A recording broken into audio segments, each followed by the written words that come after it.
So, lecture number 1, we have to discuss some questions. For example, what is modern language education? We have to explain some questions for this topic. At first, modern language communication, modern language education include some questions. For example, communicative competence. If a language learner is asked what they think the goal of a language course is, they would probably answer that it is to teach the grammar and vocabulary of that language. However, if they are asked what their goal is as language learners, they would most probably answer that it is to be able to communicate in that language. So, I am not saying that in activity the goal of a language course is to teach solely grammar and vocabulary. Well, at least it shouldn't be just that anymore. Fortunately, the focus of second language teaching has moved from purely teaching grammar and vocabulary to providing the skills for effective communication. In linguistic terminology, a language course should not only have linguistic competence as its goal, but communicative competence in generally. But what do this term mean? Communicative competence is the term coined by Del Hymes in 1966 in reaction to Noam Chomsky's notion of linguistic competence. Communicative competence is the functional knowledge and control of the principles of language usage. Linguistic competence in the knowledge of the language code, its grammar and vocabulary, and also of the conventions of its written representations. The grammar component includes the knowledge of the sounds and their pronunciation, the rules that govern sound interactions and patterns, the formation of words by means of their inflection and derivation, the rules that govern the combination of words and phrases to structure sentences, and the way that meaning is conveyed through language. So, also, we have to teach our students speaking in the foreign language.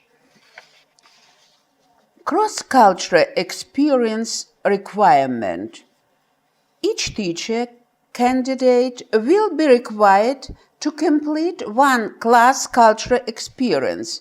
The cross-cultural experience is a planned and evaluated learning experience that places the student in an environment where learning is accomplished through active interaction with a different culture, either within the US or abroad. Through this experience, students will cross ethnic, racial, social class, and or religious cultural borders. The cross-cultural experience should help the students form a clearer understanding and appreciation of the characteristics of another culture and its complexity and diversity. By developing a sense of cross-cultural acceptance, students will also gain an appropriation of the sources and values of their own culture. So, that means cross-cultural experience is very important for learning and for teaching a foreign language.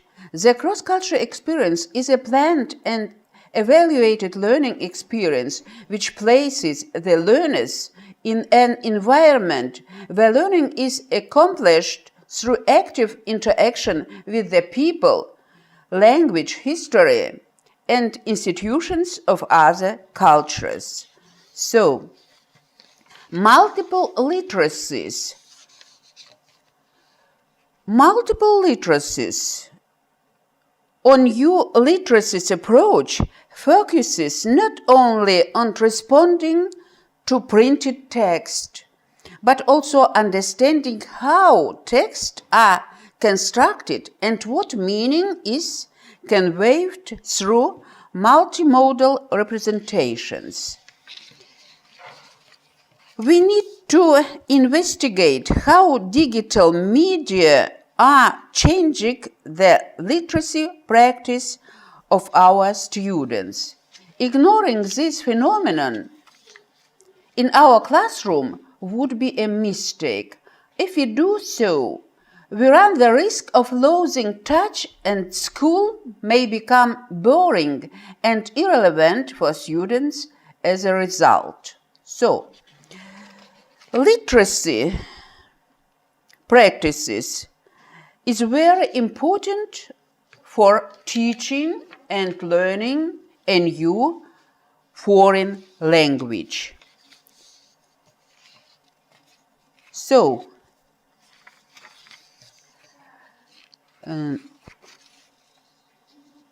we speak now about connection of foreign language teaching to other sciences. At first, we made to say that teaching of foreign languages is connected to pedagogy. Why? Pedagogy is the science of general theory, of the bringing up and teaching of children and the young. In other terms, the science of education in the narrow sense and instruction of education in the wider sense. It consists accordingly of the two main divisions, educational pedagogy and instructional pedagogy, of which the latter is called didactics, otherwise method or methods. So, teaching methods of foreign languages as a subject is connected to psychology.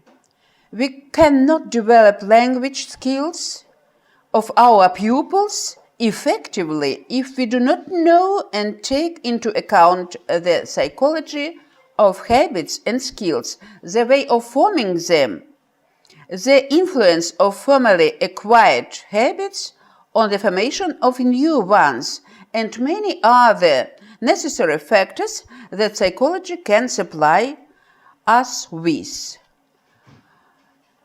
Of course, teaching methods as a subject, as a science, are connected to linguistic. Methods of foreign language teaching is most closely related to linguistic deals with the problems which are of importance to methods with language and thinking, grammar and vocabulary, the relationship between grammar and vocabulary, and many others. Methods of foreign language teaching are close related to social linguistic. Social linguistic is integrated science that uses methods of linguistic, sociology, and ethnography to explore the social nature of language and its social function.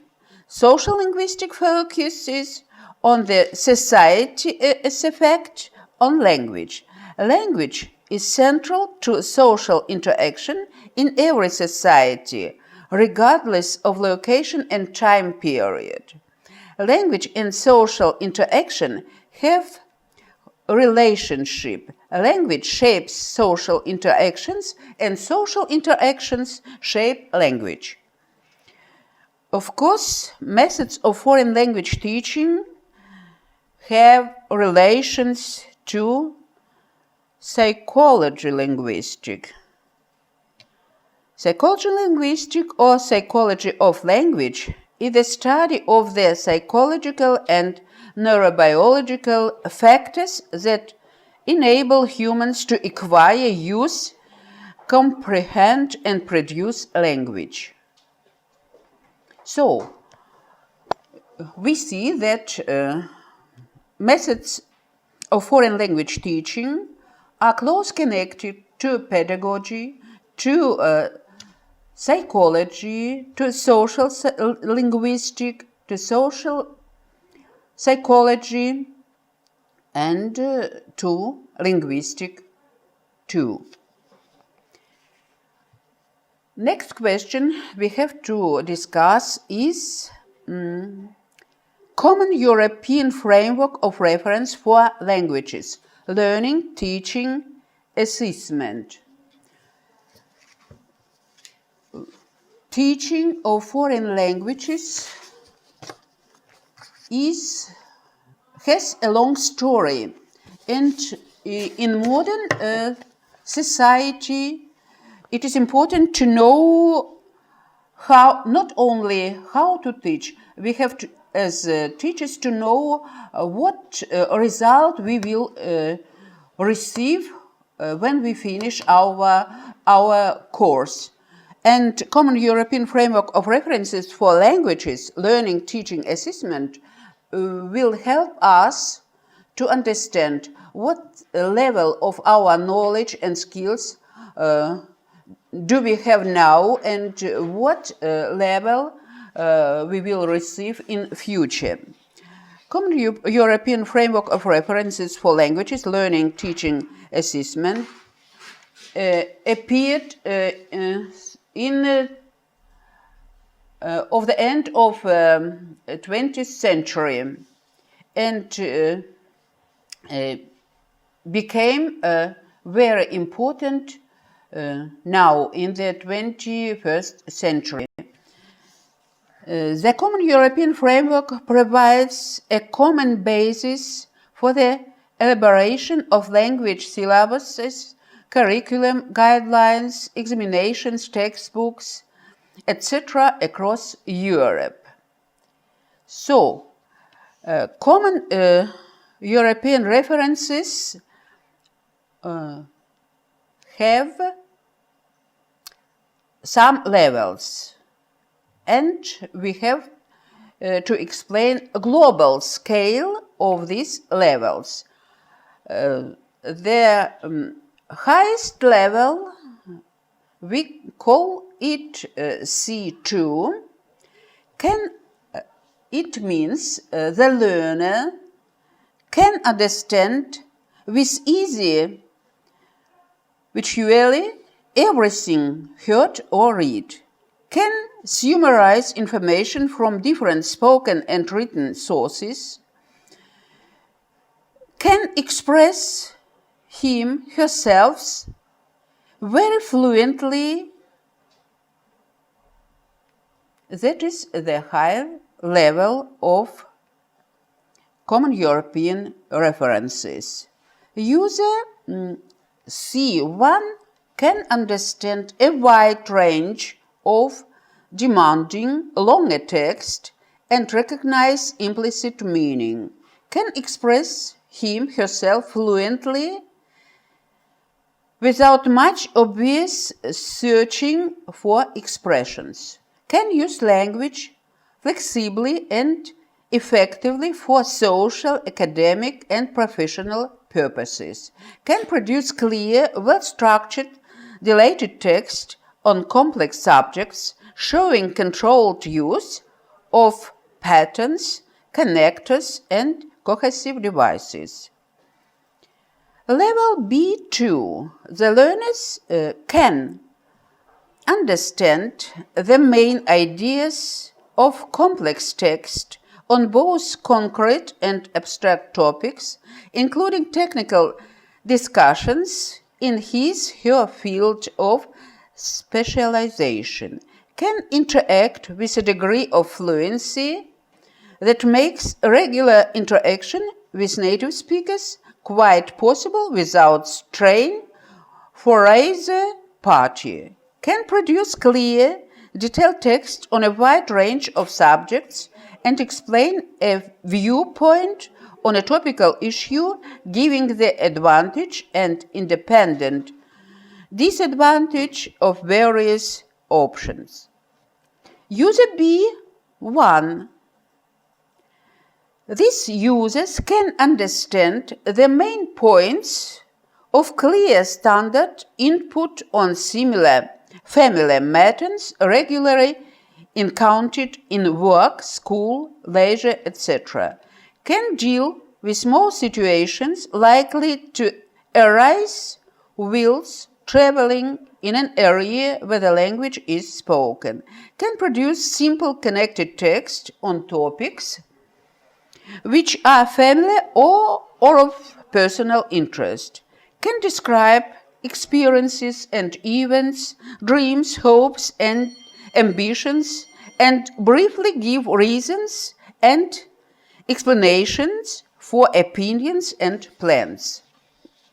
So, and user A1 and A2 can speak about simple things, about family topics. They can make some mistakes, but the native speaker can understand them very well. So, we have spoken today about what is modern language knowledge or education today. How close is teaching method connected to other sciences like pedagogy, psychology, social linguistic, etc. And the last important question we have discussed today is a common European framework of references. This document is very important for all who will speak one foreign language, who will learn this language, and who will teach foreign language to their students.